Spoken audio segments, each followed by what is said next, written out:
damos la bienvenida a nuestro programa Salud en Sintonía al doctor Armando Acosta, médico cirujano, especialista en traumatología y ortopedia, especialista, subespecialista, mejor dicho, es cirujano de la mano y docente universitario. Aparte de eso, un muy buen amigo. Bienvenido, Armando, los micrófonos son tuyos. Hola, Desiree, buenas tardes. Gracias por la invitación. Para mí es verdaderamente un honor, un placer estar aquí y compartir saberes hoy en este espacio de salud. Y no, de verdad que un tema súper interesante y muy a la par de lo que está sucediendo hoy en día, porque la cantidad de motos que tenemos actualmente en circulación, de verdad que nunca antes la habíamos visto.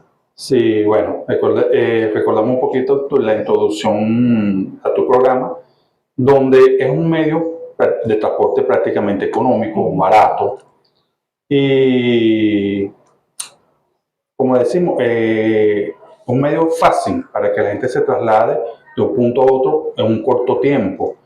Pero cuando hay irrespeto de las leyes de tránsito, a las normas de tránsito, suceden los desastres. Ojo, es muy importante para no herir sentimientos, no solamente la culpa es del motorizado, ¿ok?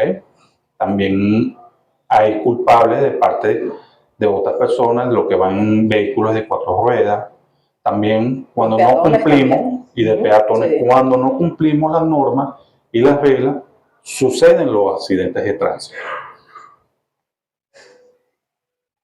Armando, desde la perspectiva de lo que es la biomecánica del trauma, porque estamos hablando más o menos de qué es lo que ocurre en el cuerpo cuando impacta la moto, ¿por qué las lesiones por accidente en motocicleta se clasifican siempre como traumas de alta energía? Mira, generalmente recuerdo, si hablamos un poquito de física, la velocidad de impacto que lleva el motorizado es la misma velocidad con la que va conduciendo. Si el motorizado va a 80 km por hora, cuando sale expelido va a esa misma velocidad. O sea, su velocidad no va a bajar nunca. Entonces se habla de traumatismo de alta energía, es debido al impacto que sufre, a la velocidad que va el lesionado y cae en el pavimento. Recordemos que para romper un hueso necesitamos bastante energía. Necesitamos más de 100 kilogramos de peso, de ejerción de presión sobre el hueso para que se fracture. Entonces podemos ver cuando este motorizado o este paciente sale expelido, sale de la moto, va a la velocidad que viene. Sí, me acuerdo, la única fórmula que me acuerdo de física de fuerza es igual a masa por aceleración. Entonces, bueno, obviamente, mientras más rápido de la moto, pues la fuerza del impacto. Entonces, por eso que ese impacto en los huesos produce un daño muy fuerte. Produce un daño donde el tejido óseo prácticamente se pulveriza, se conminuta. Por eso que se llama traumatismo de alta energía, donde la velocidad es súper, pero bárbara, pues. ¿Cómo se activaría la emergencia hospitalaria por un motorizado politraumatizado? ¿Cuáles serían los criterios de prioridad o el protocolo de control de daños antes de decidir pasar al paciente a un quirófano de traumatología? Mira, una de las cosas que yo trato de enseñar como docente universitario, ahorita que estoy en funciones como docente, y algo que lamentablemente en nuestras universidades no nos enseña, y yo trato de enseñar a los alumnos, es la atención médico prehospitalaria. El momento que llegan nuestros amigos paramédicos.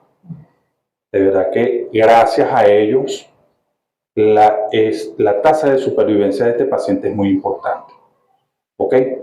¿Por qué? Porque hay un término que todavía se maneja, que a pesar que es un término de los años 70, todavía está vigente, que es la oradora del politraumatizado. Entonces, la atención médica prehospitalaria va a disminuir los daños per se de este lesionado, de este motorizado. Una vez que ese paciente es conducido y llega a nuestras emergencias, tiene que ser atendido en unidades que se llaman salas de trauma shock, donde nos vamos a conseguir no solamente el traumatólogo, sino hay un cirujano, hay un neurocirujano, nuestro amigo el médico internista. Si son menores, el pediatra, donde nos vamos a abocar a la atención general de ese paciente, donde vamos a tomar las conductas necesarias para la sobrevivencia y aumentar la tasa de supervivencia de este paciente y que este paciente pueda ser recuperado. Por supuesto, también recordemos que no solamente es el traumatismo, la fractura de los miembros inferiores, los miembros superiores, también el traumatismo craneoencefálico, que conlleva una mortalidad muy grande dentro de la sala de emergencia producida por los accidentes de tránsito. Entonces, este paciente, una vez que llega, es manejado por las especialidades médicas y se va a ir derivando poco a poco para que las especialidades en específico tomen el paciente y sea llevado para una sala de quirófano. Muy importante cuando las personas presencian un accidente de esto, tratar de no movilizar a la persona que ha caído y tampoco estorbar a los paramédicos. Exactamente. Porque, como dice por ahí, mucha ayuda el que no estorba. A veces uno quiere ayudar, pero si no sabes cómo ayudar, más bien estás entorpeciendo todo lo que es el proceso de lo que es la atención adecuada de este paciente. Y algo que se me olvidó nombrar, también en estas salas de trauma 8D están nuestros amigos o amigas obstetras, ya que muchas veces vemos que en este medio de transporte hay mujeres embarazadas. Entonces, muy importante también la presencia del ginecólogo o del ginecobstetra en la atención de este tipo de pacientes. De hecho, ya prácticamente la presencia del obstetra es prácticamente obligatoria en una sala de trauma 8. Sí. Y bueno, aprovecho el momento para recordarle a todos mis pacientes, como siempre les digo, si estás embarazada no utilices moto, por favor. Hablando también de lo que serían las salas de trauma shock, es muy común escuchar el término de fractura expuesta, especialmente en la tibia. Clínicamente, ¿por qué una fractura expuesta representa una carrera contra el reloj y qué complicaciones infecciosas se quiere evitar en las primeras horas? Mira, cuando hablamos de traumatismo de alta energía, hablamos también de fracturas expuestas. La fractura expuesta es aquella fractura donde el hueso sale al medio ambiente y se exterioriza. Como bien lo dijiste, el hueso es algo total y completamente estéril. No debe estar expuesto al medio ambiente. Ya de por sí el medio ambiente es un ambiente contaminado. Y si le agregamos eso, le agregamos asfalto, tierra, monte, todos los delitos que no podamos conseguir, combustible, aceite, ya eso son agentes contaminantes. Y no hay peor enemigo para el traumatólogo con la osteomielitis. Entonces, este paciente tiene que ir a quirófano para ser realizado limpiezas quirúrgicas, donde tratamos de limpiar ese hueso, descontaminarlo y bueno, y esperar un tiempo prudente para que el paciente pueda ser operado. Generalmente el paciente cuando tiene fracturas abiertas se debe de esperar un tiempo. ¿Por qué? Porque como son heridas contaminadas, hay que esperar para la colocación de materiales, ya que el material de por sí tiene un biofilm y puede fijar bacterias. Entonces, si este paciente se le coloca un material, ya sea clavo, placa, de manera inmediata, potencialmente se va a contaminar y va a ser peor. Yo he visto en algunas películas, imagino que muchos de nuestros radioescuchas también, en un accidente o algo que le ponen como una cataplasma de barro a nivel de lo que es la herida o la fractura. Esto por favor no lo hagan, ¿verdad? No. Ese es como nuestras abuelitas que nos quemábamos e inmediatamente crema dental. Exacto. Por favor, ni se le ocurra. El hueso no es un diente. A pesar de que está formado por calcio, no es diente. No es necesario colocarle ningún cataplasma ni nada. Generalmente, ¿qué sí se recomienda? Tratar de colocar algo estéril, gasa. No muevan el paciente. Esperen nuestros amigos bomberos, nuestros amigos de protección civil. Ellos tienen entrenamiento para este tipo de situación. Por eso de verdad que para ellos mis felicitaciones nuevamente porque hacen un gran trabajo.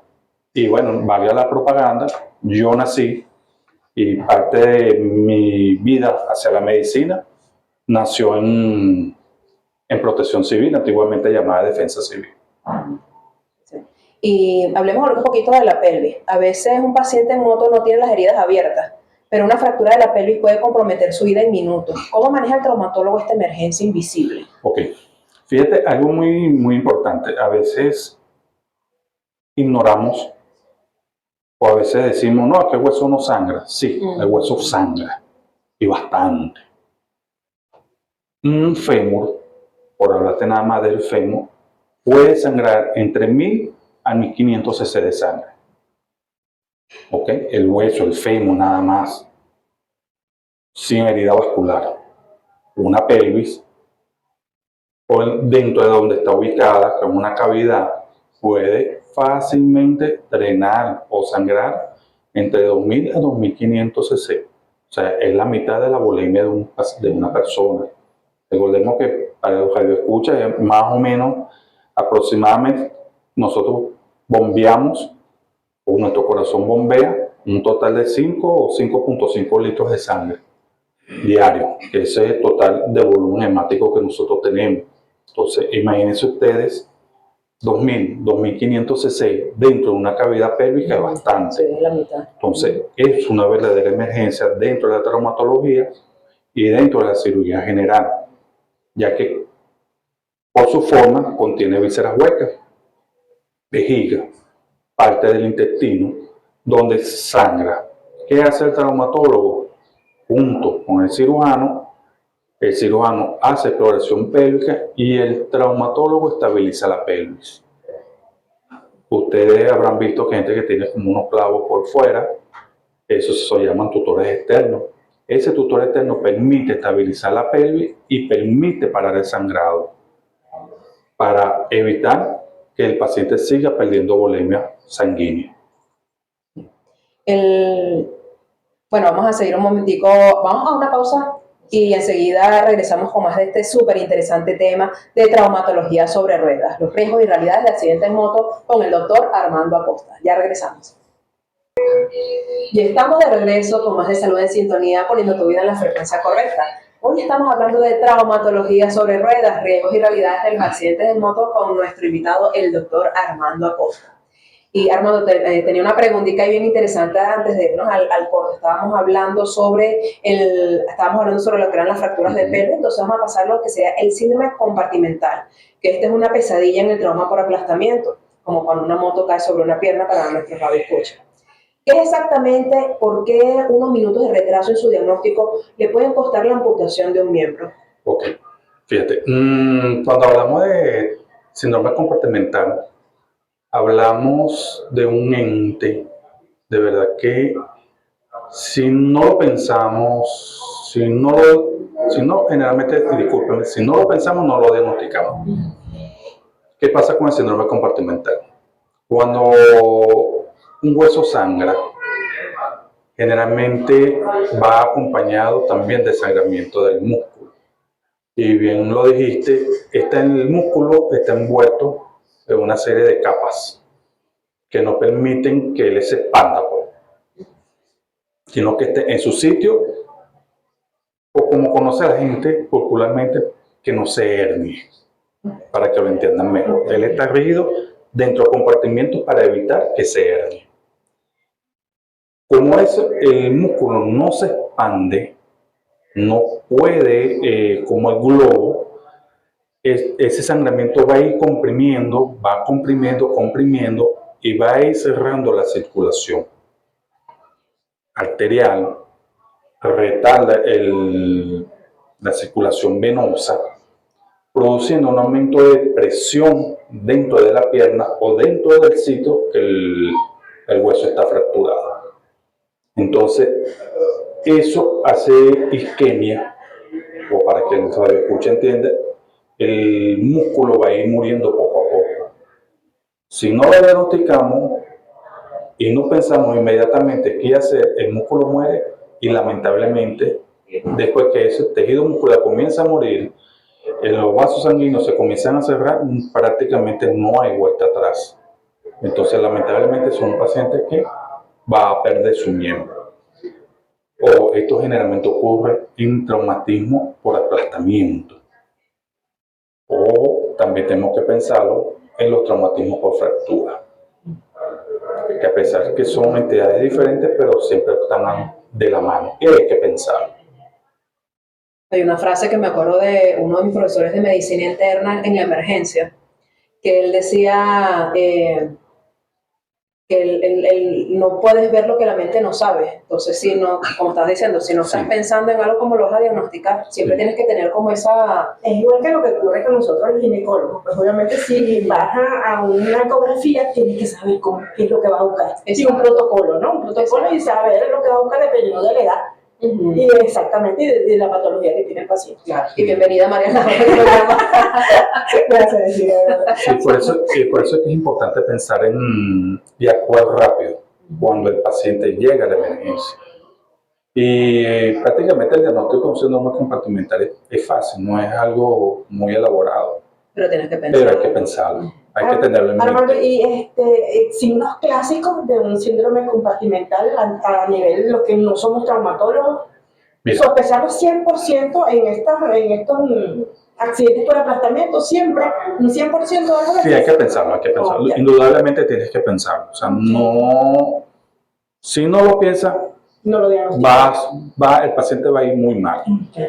Entonces, ¿cómo sé yo que estoy en presencia de un síndrome compartimental?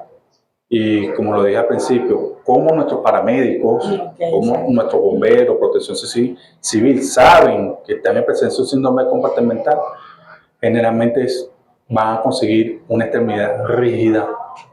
Puede estar fría, puede estar caliente. Okay, por eso es que es algo difícil. Pero generalmente lo que nos va a llevar a nosotros, no tanto a diferenciarlo, pero sí a pensarlo mucho, es el llenado capilar, que se lentece.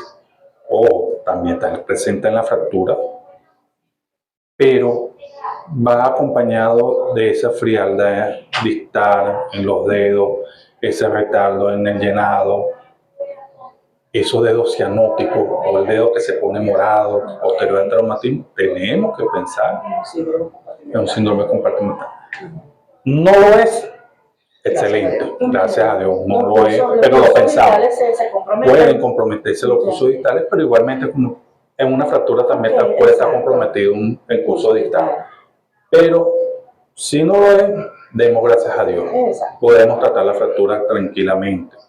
Pero en los primeros momentos es importante pensar. Ok, hermano. Como cirujano de mano, usted sabe que lo primero que hacemos por instinto natural es cuando nos caemos, colocamos las manos, obviamente, ¿no? ¿Cuáles son las lesiones más destructivas que sufre el complejo de la muñeca y la mano en estos accidentes, doctor? Mira, y disculpa que me ría, pero voy a empezar desde la parte, me disculpan los radioescuchas, los motorizados, voy a empezar con algo jocoso. Ok. Cuando yo estuve realizando el posgrado de cirugía de la mano en Caracas, yo no sé si es que había falta de brochas en las ferreterías, porque todos los días o cada día que yo pasaba de guardia, llegaba un motorizado con lesión en la punta del dedo. ¿Qué te pasó? Todo el común es que estaba engrasando la moto. Prendida, la prendo, la acelero, lesión en punta de dedo. ¿Qué pasa con estos motorizados? Como lo dije antes, salen expelidos, instinto, meto mi mano para caer, para amortiguar. Generalmente las fracturas distales del radio, las lesiones en dedos, las lesiones en muñeca. Tenemos que pensar en el carpo, fracturas de escafoides, luxaciones del carpo. Lamentablemente, todo eso hay que pensarlo, porque es un paciente politraumatizado. Y tenemos que pensar igualmente en el traumatismo craneoencefálico, porque meto mi mano y ruedo. Exacto. O simplemente salgo expelido, ruedo, doy vueltas en el aire y caigo. o puede ser boca arriba, puede ser boca abajo. Si caigo boca abajo, tengo que pensar en traumatismo de vísceras huecas. Por eso que es un cónclave, por así decirlo, la atención del paciente politraumatizado en nuestras emergencias. Tenemos que estar todos abocados a ese paciente para su manejo. La verdad que yo me acuerdo cuando estábamos haciendo el internado, a veces que llegaba un accidente de politraumatismo, eso era como que sonaba, sí, era como que sonaba en los parlantes y todo el equipo de médicos, uno por cada especialidad, se iban hasta la emergencia a atender a ese paciente. Entonces, lo importante es eso, pues la rapidez y que estén todos examinando sus sistemas a los que son especialistas para darle la mejor atención al paciente. Pensando en lo que está diciendo el doctor, hay también una anécdota de una compañera que está en España, una abogada, que tú sabes que en España se han prohibido estos carritos que tú te desplazas, que son no motonetas, sino que son con 2 rueditas. Entonces eso lo prohibieron en España, porque parece que cuando hacen el frenado, que no ven la luz del semáforo, se caen, ¿no? Y mi compañera hizo una fractura de codo. Entonces, es como dice Desiree, o sea, lo primero que tú haces, obviamente por instinto, metes y hizo una fractura bien complicada. Vamos entonces un momentico en corte y ya regresamos con más de Salud en Sintonía con tu vida En la frecuencia correcta. Recuerden nuestras redes sociales, @salud.ensintonía. Ahora bien, doctor, en el caso de las lesiones de mano, que es su especialidad, por supuesto, ¿cuál es el desafío técnico de reconstruir una extremidad donde coexisten fracturas óseas, pérdida de la piel y la exposición de los tendones? ¿Cómo se haría? Es un reto definitivamente. Sí, mira, Primer año de la especialidad. Bueno, Resumido la pregunta. ese fue mi prueba para graduarme como cirujano de mano. Por eso. Mira, sí, verdaderamente es un reto hacer reconstrucción en miembro superior. Algo que a mí me enseñó uno de mis profesores, que la mano es la herramienta de las herramientas, indudablemente. Y para el paciente, volver a tener esa funcionabilidad es muy importante. ¿Qué pasa? No solamente la mano, sino vamos a hablar en general. Lo primero que hay que estabilizar es la estabilización del paciente. Ya el paciente fue estabilizado, ya llevado a la sala de recuperación. El reto es volver a reconstruir todo eso. Al darle cobertura a la piel, darle cobertura a las extremidades, cobertura con piel, con músculo, hacer colgajo, hacer injertos. Nuestros amigos cirujanos plásticos y reconstructivos son maravillosos en eso. De verdad que sí, por lo menos cirugía de la mano. Trabajamos mano a mano con ellos para las reconstrucciones de hacer colgajos, hacer injertos. Una vez que tengamos eso, tenemos que, y previo, ya hemos hecho la parte de estabilización de los huesos, de fractura. Prácticamente lo último es la parte de hacer la reconstrucción de piel y ligamentos. Mira, viene la parte más difícil para el paciente y para el médico. Y entran unos seres que son maravillosos para mí, que son los fisioterapeutas, médicos fisiatras, el terapeuta ocupacional. ¿Qué pasa allí? Y tenemos que incluir una persona muy fundamental, un pilar fundamental dentro de la medicina, nuestro amigo psicólogo. ¿Qué pasa? A veces el paciente piensa que se va a recuperar un 100% y mira, lamentablemente no.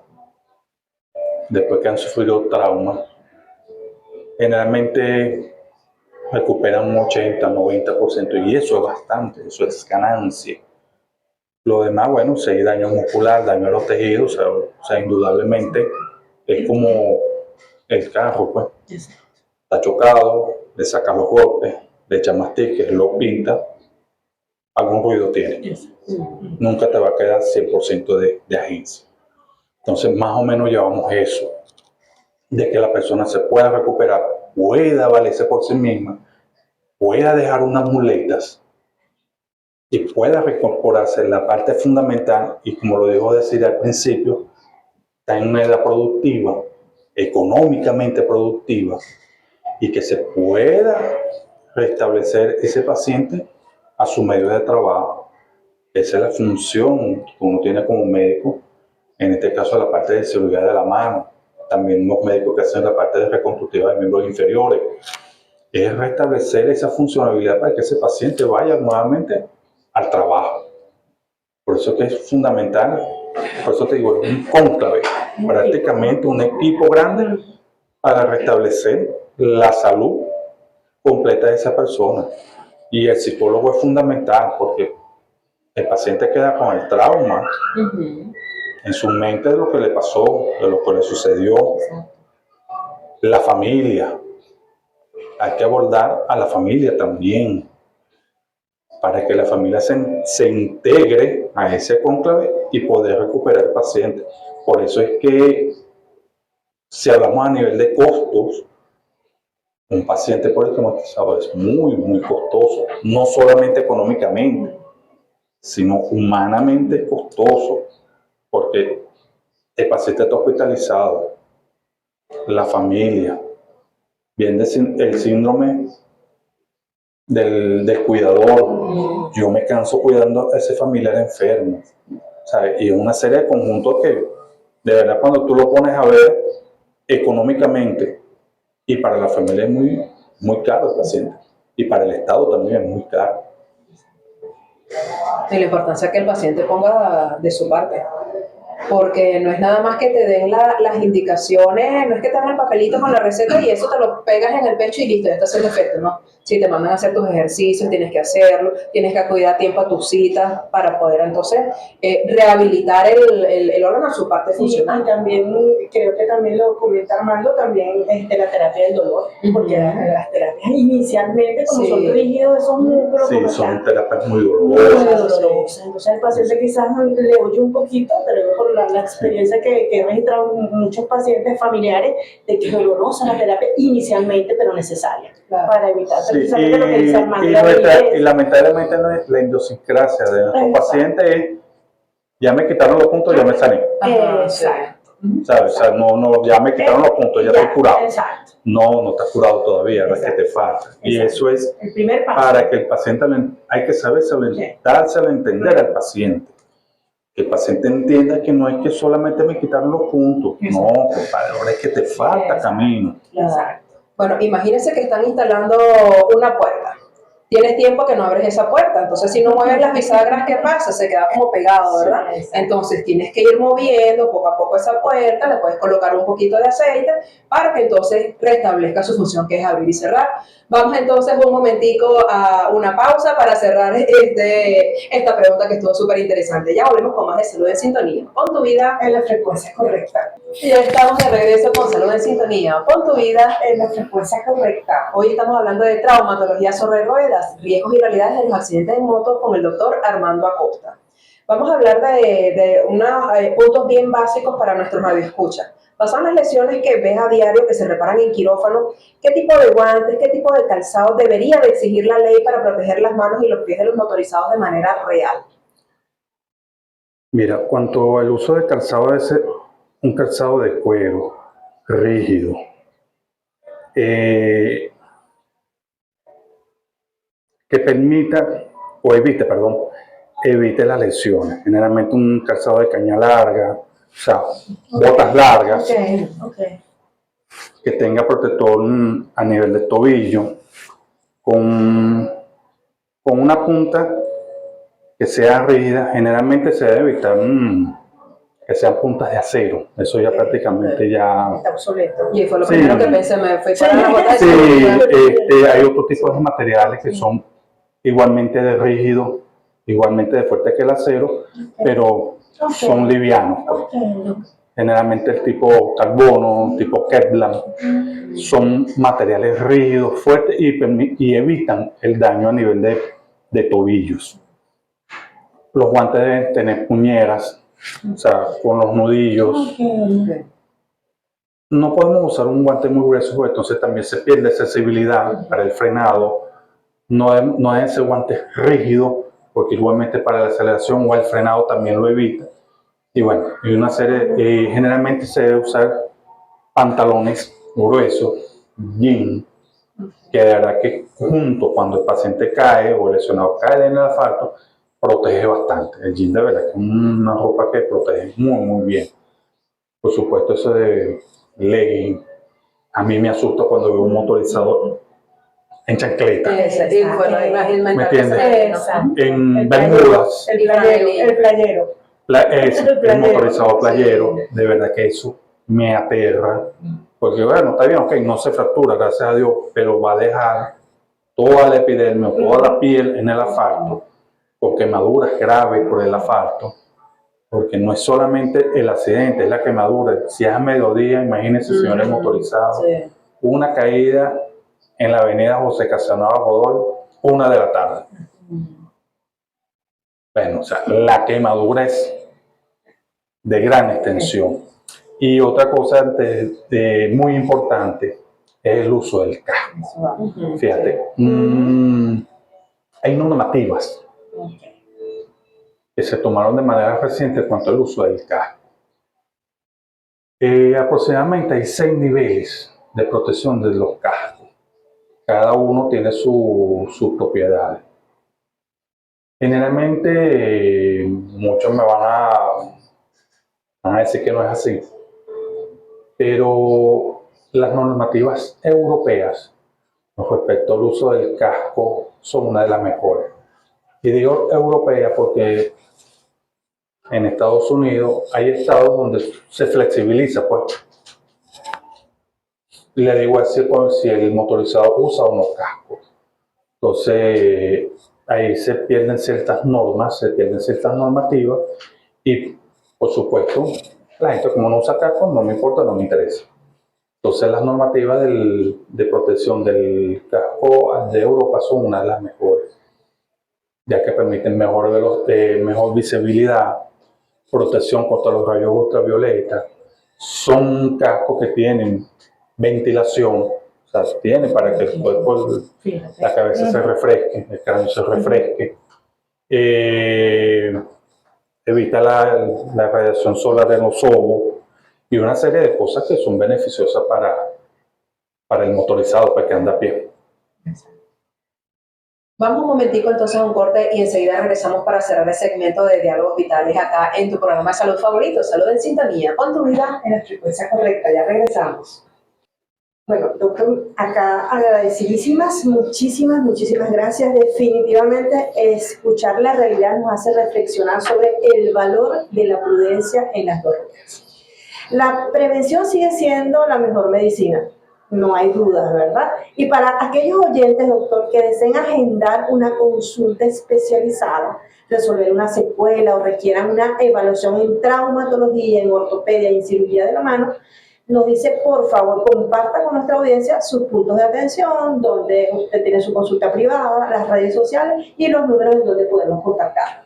Ok, primeramente muchísimas gracias a ustedes por esta invitación, por una tarde diferente y agradable. Mi consulta privada queda en La Delicia, avenida José María Vargas, que es la calle que da hacia el Hospital Central, consultorio Más Salud, valga la publicidad. Mis redes sociales son Dr. Armando CX Mano y mi número de teléfono o mi número de contacto es el 0412-765-1777. Muchísimas gracias, Armando, verdad que fue un placer tenerte en el programa y esperemos que sea la primera de muchas invitaciones.